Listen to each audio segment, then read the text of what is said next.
start out my recipe, I'm going to saute my celery and onions. I am using coconut oil. That's too close. Using coconut oil. I already got my pan preheated, and I'm just going to use about a tablespoon. This is 6 medium celery stalks. So I just cut that up.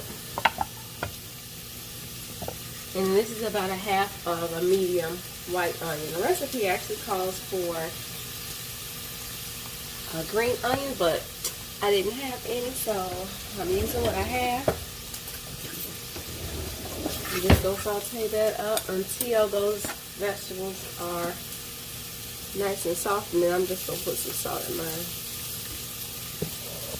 And let that saute. Let that saute, and add some pepper. Okay, so I sauteed my celery and my onions until the celery got soft, and here is my saute mixture. I actually just let that cool for a second before I mix it in with all the ingredients. So here's my tofu. It's just chilling right here, and the recipe actually called for firm tofu, but this is what I had. So I have the organic tofu silken. So not sure if that's gonna work out right, but we are gonna try it and see. So I just used that whole pack, and it's 16 ounces of tofu. So I have that in my bowl. I'm gonna mix in my onions and celery.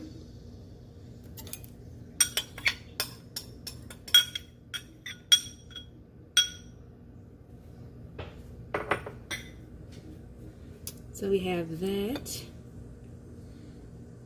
and let's see, we have 2 teaspoons, well this is one teaspoon, but 2 teaspoons of garlic powder.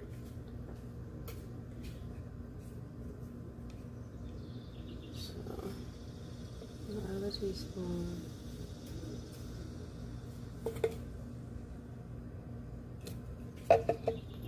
We have 1 tablespoon of Old Bay seasoning. Here's Old Bay.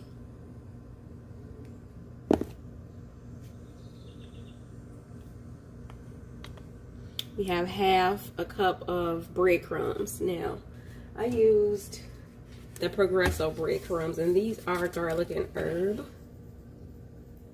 So I'm going to put half a cup in here. Then I'm also going to use some to actually bread my crab cakes. And so also we have, now I use regular Hellmann's mayonnaise. This is real mayo. It's just 1/3 of a cup. If you're vegan or something, you don't want to use real Hellmann's, then you can use vegan mayo also as a substitute. Now here's the tricky part, because you're supposed to roast a nori sheet to give it that fishy flavor. Can you see that? I hope you can see that. Maybe not. So what I did was I put mine in the air fryer, because it says you're supposed to roast it, or actually put it over open fire in order to roast it until the edges curl up, so that you can crumble it up into your breadcrumb mix. So here's my finished product. As you can clearly see, I probably did mine a little too much, so it's probably gonna have a little extra kick. But you need to be able to crumble it up like this.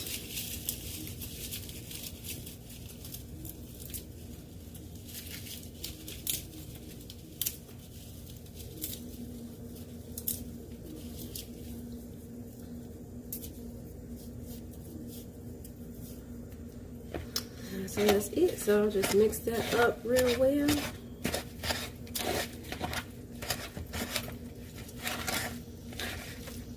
I don't know if you guys can see that, but I'll show you what it looks like after I get through mixing.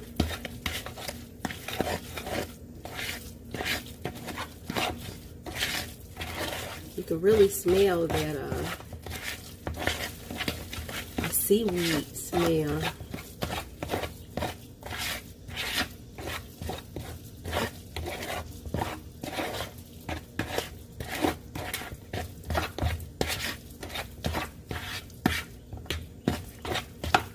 Okay,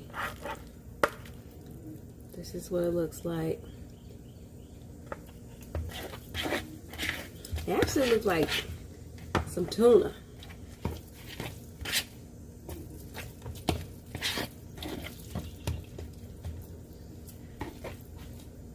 So we'll mix this up for another minute and then bread it. Let me get my grease going. Alright, y'all, I was just testing my grease to see if it was hot enough. It seems like it's hot enough. I did add a little salt and pepper in here. I didn't put that in the video, but it just ain't seem right without the salt and pepper. Alright, so I have a bowl with some more breadcrumbs and I'm going to use that to bread my crab cakes. So I'm just going to show you guys. I guess this can be one crab cake. Maybe I can make them a little bigger. I don't want it to be too big to where I can't, where it won't stay together. So we have. I'm gonna drop that in my breadcrumbs. Cover it with the breadcrumbs. Get this out of here with. I'm scared this is gonna fall all the way apart. Let's just do that. So I guess I know why they say to use the firm tofu. Because this feel like a ball of dough. Like it's gonna fall apart, and I'm scared to burn my finger too. I'm trying to figure out the best way I can drop this in this grease. Alright, here we go, y'all.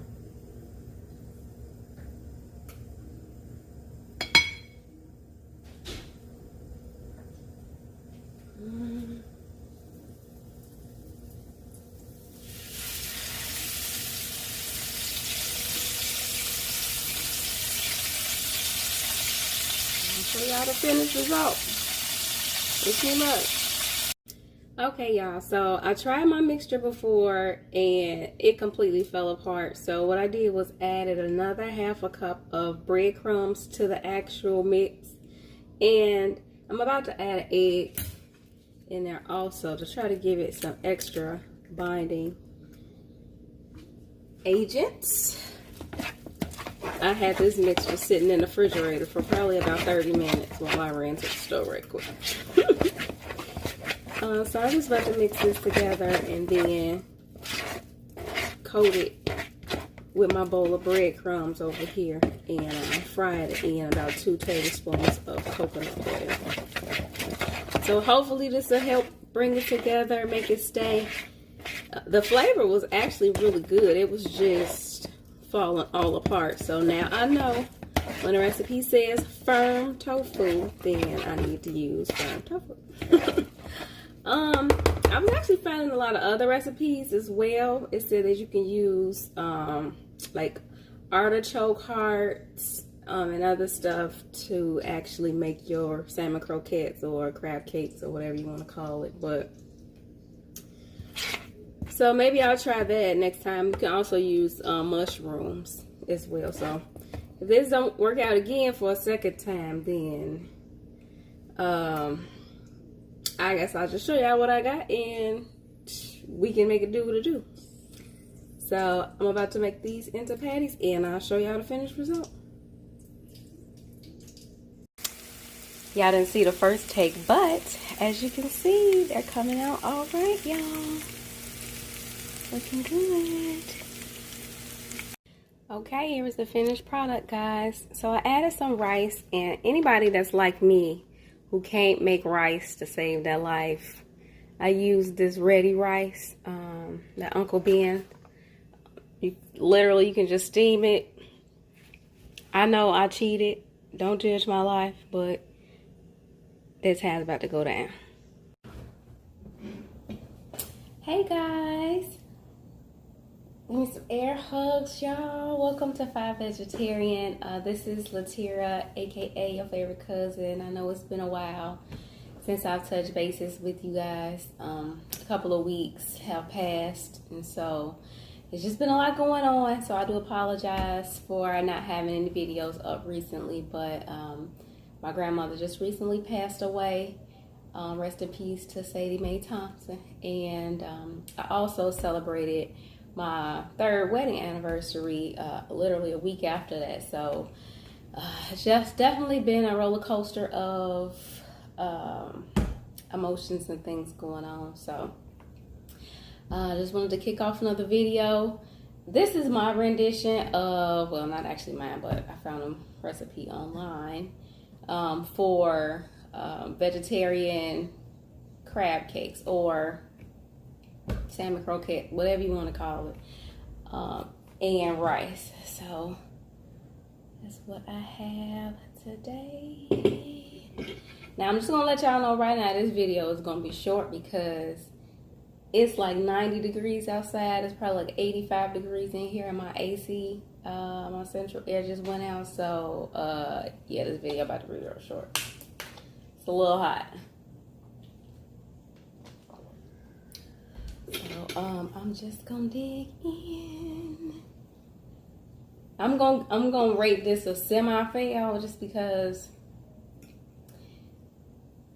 these little croquettes or cakes are binded enough just for me to have them on the plate, but I literally am not able to like pick this up and eat it.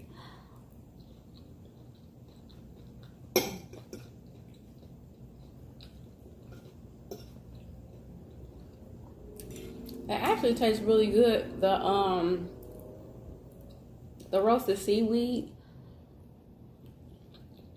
is what gives it a like a fishy flavor. But my grandma used to like salmon croquettes.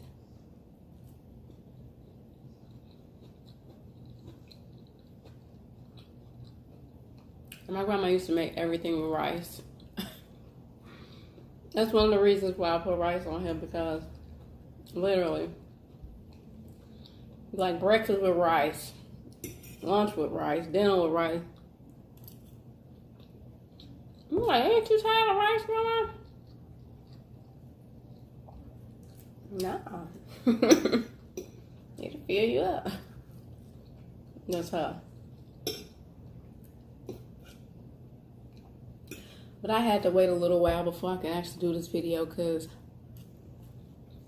I definitely didn't want it to be a sad occasion.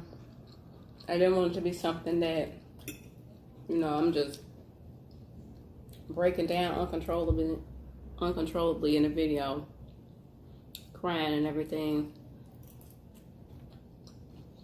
I'm definitely still in the process of grieving, but I feel okay.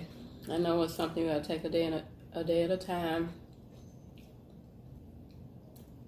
And that's what actually sparked my idea for this conversation today. So, how do you deal with grief?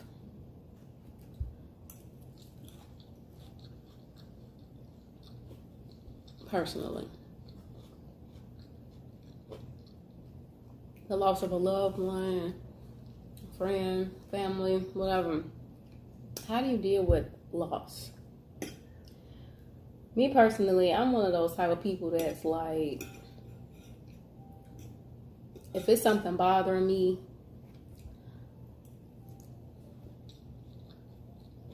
whether I'm angry, I'm sad, I'm hurt, I'm disappointed, whatever the case, I go into a shell. I just internalize all of that and I just bottle it up. I hold it in. I know that's not good, but that's just what I do. I get quiet. I don't reach out to people for days at a time. Like, I'll just be shut down pretty much. And knowing that about myself, I have gotten actually a lot better at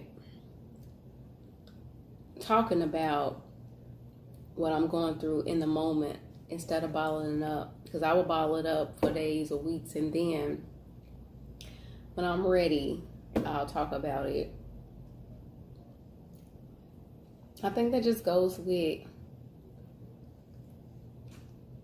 I don't know, maybe my need to not want to be vulnerable. I think most people don't like to feel vulnerable or open up about the way they feel or talk to people, but how do you handle grief? There's no right or wrong way. Like, some people just lash out at everybody. Some people get quiet. Some people just talk about it. I've been trying to talk about it as much as I can. It's been actually helping me. Grief counseling.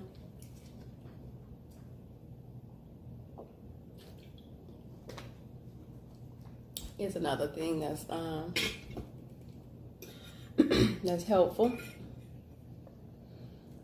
You know, I really don't think that you can ever get over the loss of somebody that you love, but you just get stronger and figure out how to move forward through it each day. So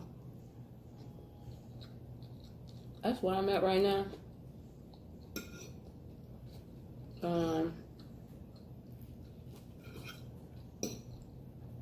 Let's see. Pray. I don't know. I had to think about that, but definitely pray. Staying prayerful is always the key. And just knowing that you can make it through.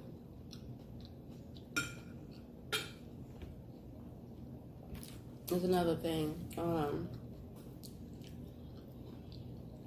Like I said, I have to try not to isolate myself from those people who I know that really love and care about me. So, when I'm feeling that way, I would do more to actually reach out and keep those people around instead of going into my shell. So,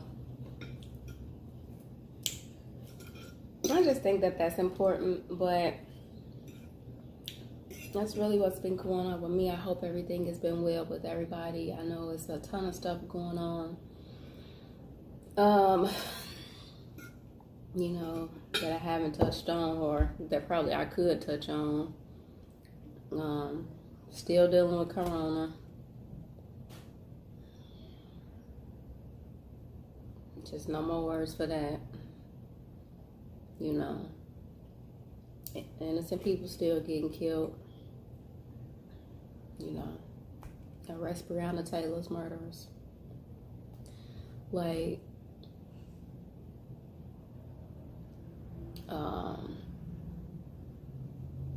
what else occurred? Stuff that's going on with Nick Cannon.